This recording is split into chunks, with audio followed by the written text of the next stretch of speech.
Hello guys, how are you doing today? It's the face that you do it. Welcome to lesson 9.5, where today we will solve exponential equations algebraically.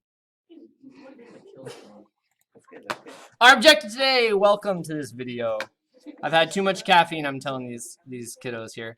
Our objective is to solve exponential equations algebraically. Now, we did this objective yesterday, but this lesson's different. It's different, and I'll highlight how this is different here in a moment. We have a prior knowledge. I'm going to connect this back to the lesson we did yesterday. We're going to go ahead and solve this equation. Yesterday, we learned about the exponential, if I can remember, exponential property of equality.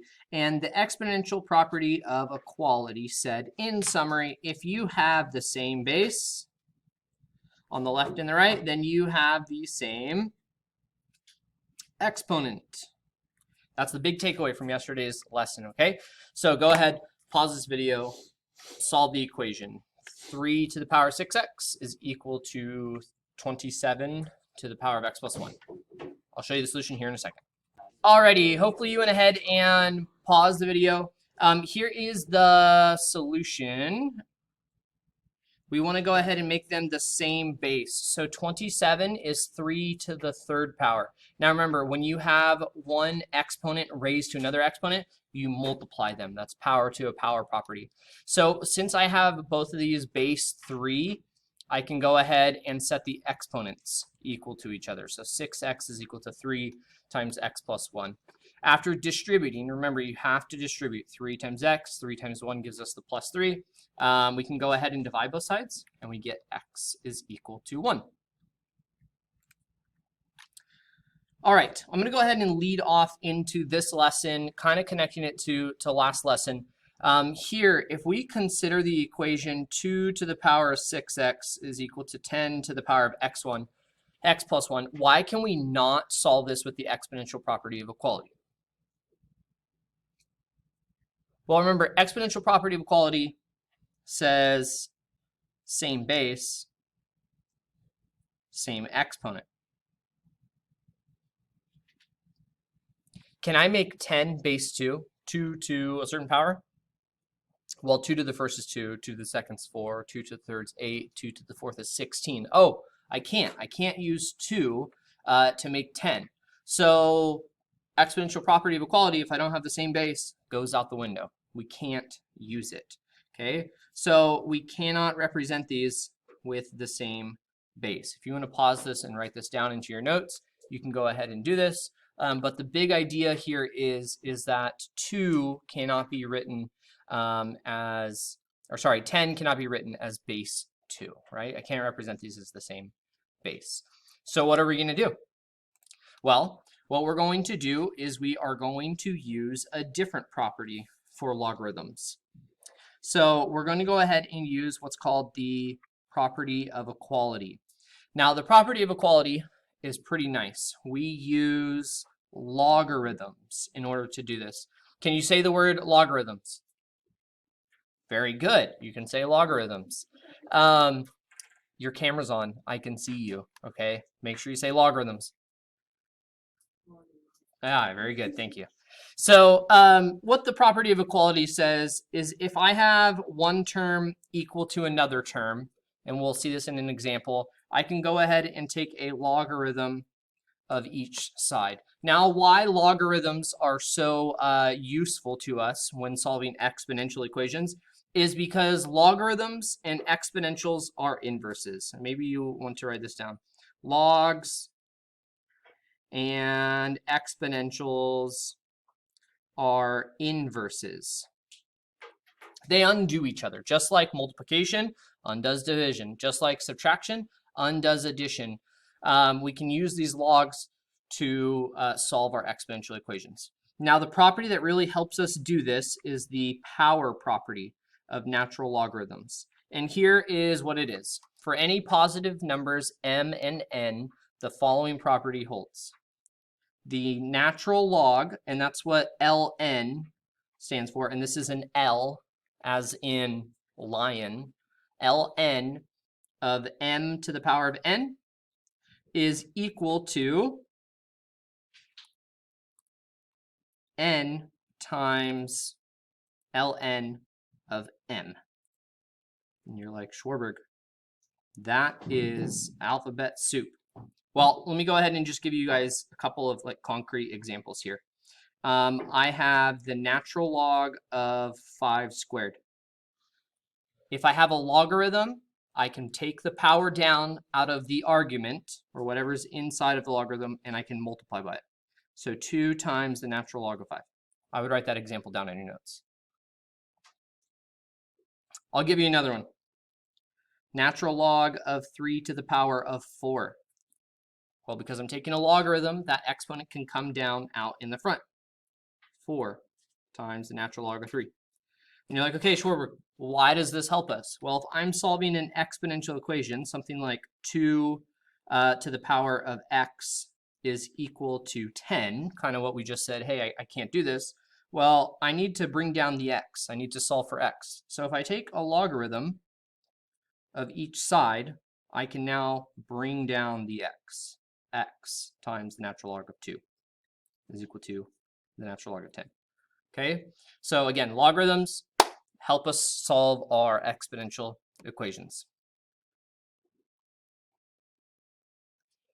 All right, here are the steps that you can go ahead and look back on and rely on just if you want to treat it as an instructional manual when you're solving these equations, if you can't set the equations to the same base.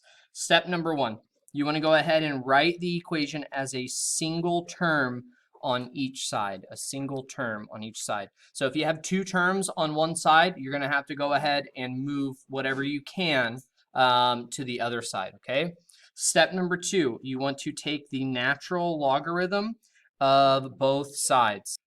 Okay, just as a note, you can, if you're solving with this method, you can use the common log base 10, and your answer would be just the same. I always recommend using the natural log, except in one case, if you have a base of 10.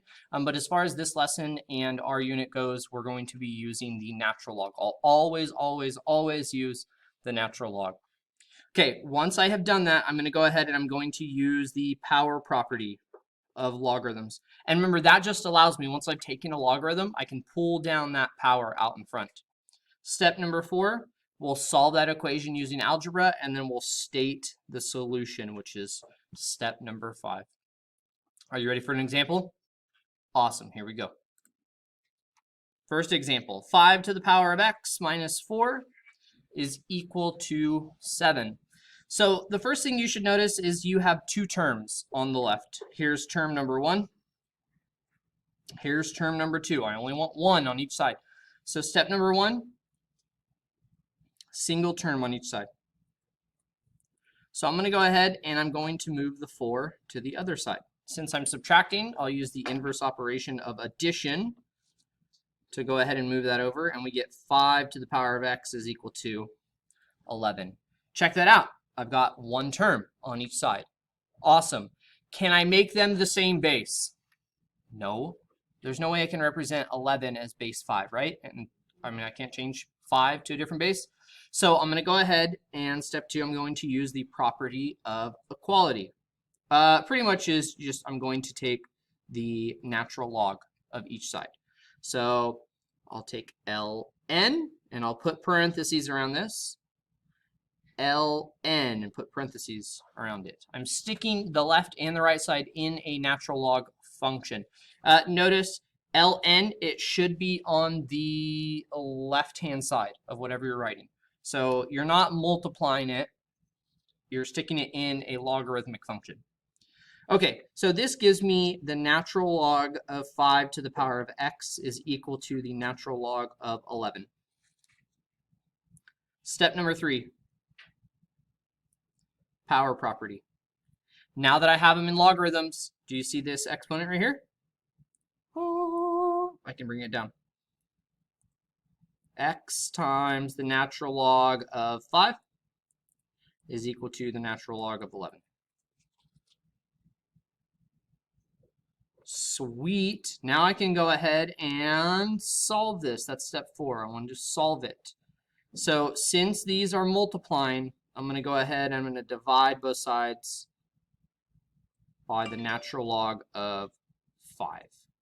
Natural log of 5. So this gives me x is equal to natural log of 11 divided by natural log of 5. And there's my answer. In this case,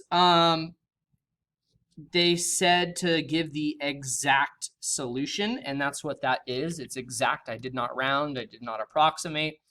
You can, if the problem ever said approximate the solution, you could go ahead and plug this into a calculator, go to desmos.com, and you could plug in what's the natural log of 11 divided by the natural log of 5.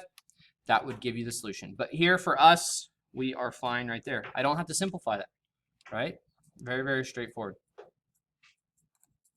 Example number 2. Please write this one down in your notes.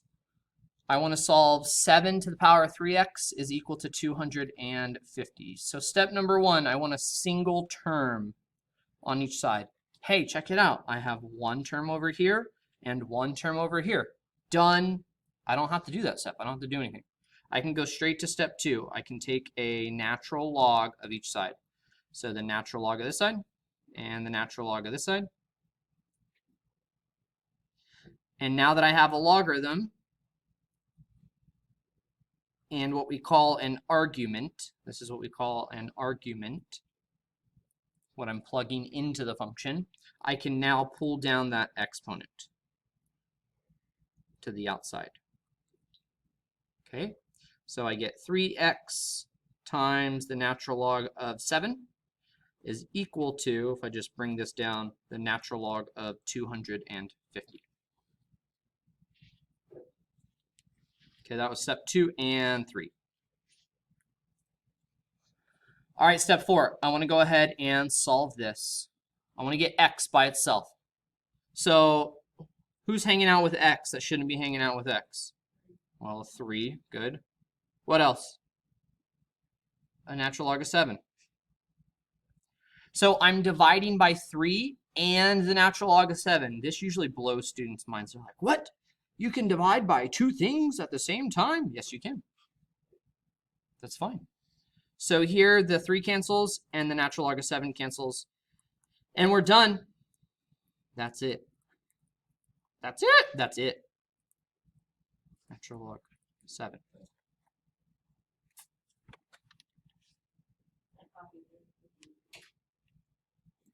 All right, here is a practice problem. Please pause the video and try this one. I'll post the solution here in a moment.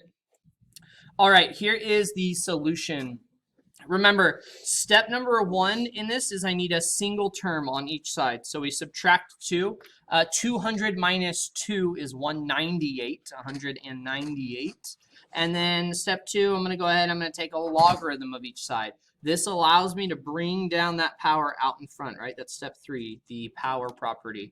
Once I've done this, I can isolate my x by dividing by what I don't want in this case. And then we get the solution. X is equal to natural log of 198 divided by 2 times natural log of 12. Here is the next example. Please write this one in your notes. So again, we're asked to solve this equation and give the exact solution. This problem is slightly different than the last problems that we've had. What I want you to notice is that the exponent has a binomial or has 2 terms. And so right away, I'm just going to put parentheses right around that x minus 9. Okay, so first off, can I write these both as the same base? No, not possible. So step 1, I want a single term. Do I have a single term on each side? Yes, this is already done for us. Step 2, I'm going to go ahead and I'm going to take a natural log of each side. Natural log. Okay, so I have the natural log of 34 to the power of x minus 9 is equal to the natural log of 15. Step 3, I'm going to go ahead and I'm going to use the power property. The power property. Okay, and the power property allows me to go ahead and bring this binomial down. So I have x minus 9 in parentheses. Keep it in parentheses. Muy importante.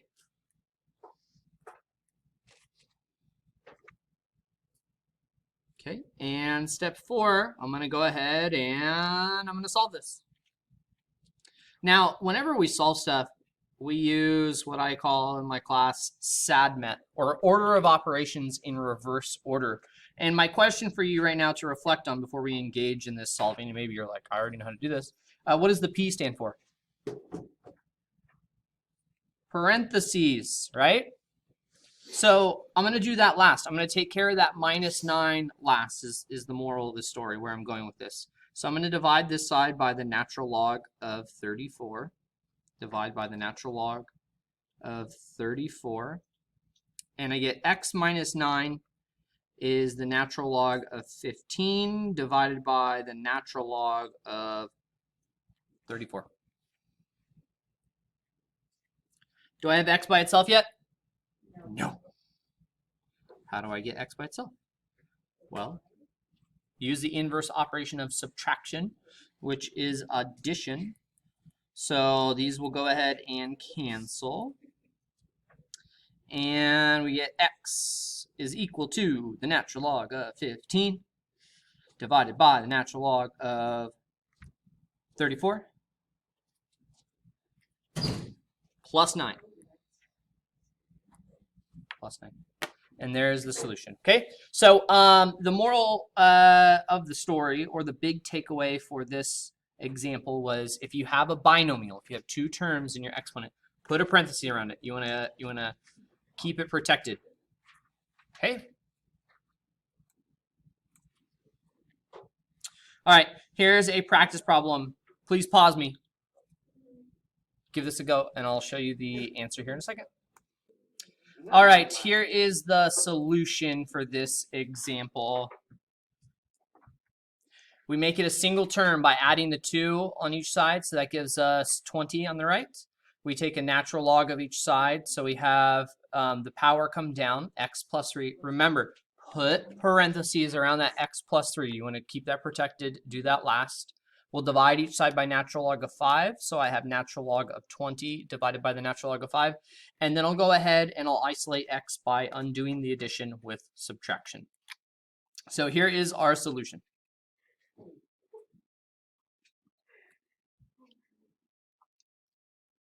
All right, last example I have for you here. Here's the last example. Please go ahead and write this one down. You can pause the video and I will show you the solution here in a moment. All right, hopefully you pause the video. Here is the solution. So this one was more straightforward. Divide each side by the natural log of 4 and then add the 8, and there's your answer. Okay, here is the closure. I want you to go ahead, find which equation is equivalent to this statement. 2 to the power 2x is equal to 150. Pause the video. Give this one a go. All right, hopefully you had some time to go ahead and solve this. If I go ahead and take a natural log of each side, I can bring down that 2x. So I have 2x times the natural log of 2 is equal to the natural log of 150. Solving for x, we get natural log of 150 divided by 2 times natural log of 2 yields x. That's our answer, and it looks like B is our solution. All right, that's it. Takeaways from this lesson.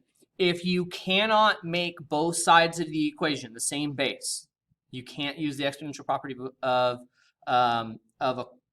equality, then you have to use the logarithm property of equality, where you just take a logarithm of each side, pull down the exponent.